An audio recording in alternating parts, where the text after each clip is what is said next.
Hello guys, and welcome to this educational video series about YieldNest. And today we're going to talk about the YieldNest DAO, the YieldNest decentralized autonomous organization, right? So what is really important in the creation of a protocol is that we will select the right groups or the right groups of people, the right audiences to distribute our governance tokens to, right?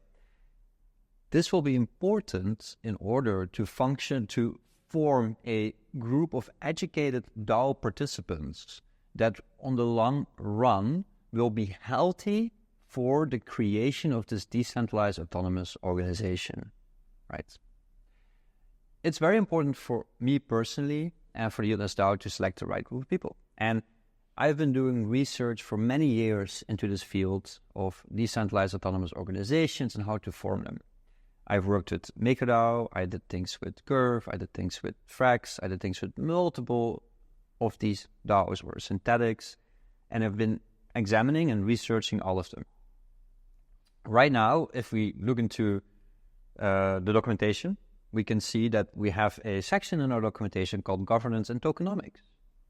There you can read on a high level what the DAO will be, how it will be formed, what our ideas are around the DAO, and what ideas are around the tokenomics of this token that will be used to govern the protocol and to distribute yield to our users, right?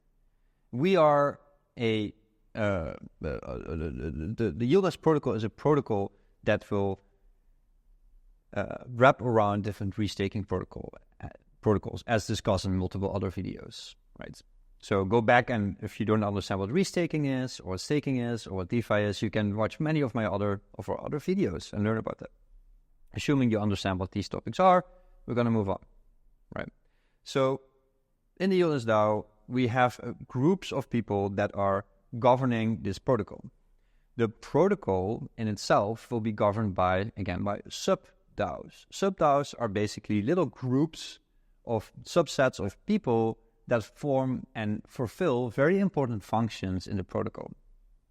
YieldNest is going to set up multiple subDAOs that will eventually govern this whole protocol and generate maximum amounts of yields for its users, and then also generate revenue for the protocol that it can then distribute to its active token holders, to its active participants, and educate the people how these flows and how these mechanisms work, and all together earn and learn from these new protocols.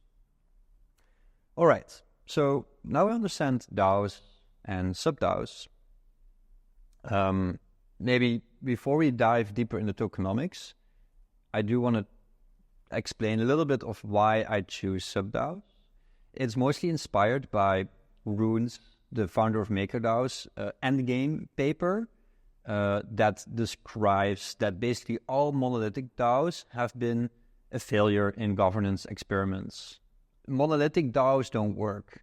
It's similar to how communism or other things don't work, when you have whole groups of people that need to decide on every small little decision. Doesn't work. You need to create subsets of these DAOs in order for a full DAO to actually function, right?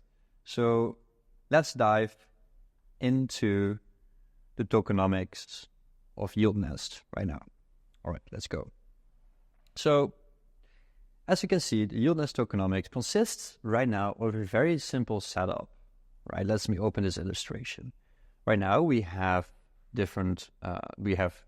liquid staking revenue that we generate from running different nodes and different servers, right, for the Ethereum network. So we're validating the Ethereum network, and we reward the users for doing so. We're helping the users spin up validators, etc. And we're taking like a small 10% cut of that and distributing that revenue to our users. YieldNest, we also have AVS revenues coming in because we're restaking that Ethereum economic security and earning more yield from that.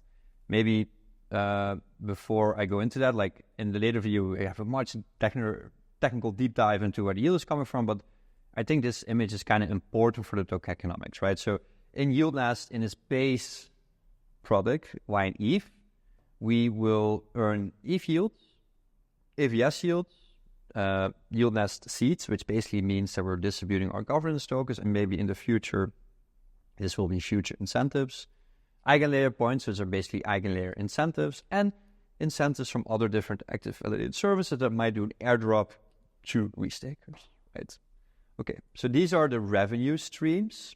And if we now go to the token economics, we can see that, okay, these different revenue streams come into this reward distributor, where the people that are restaking at YieldNest are getting 80% of that revenue, 10% of revenue goes to node operators, and the other 10% is going to this thing that we didn't talk about yet, but to the VE, YND token holders, right?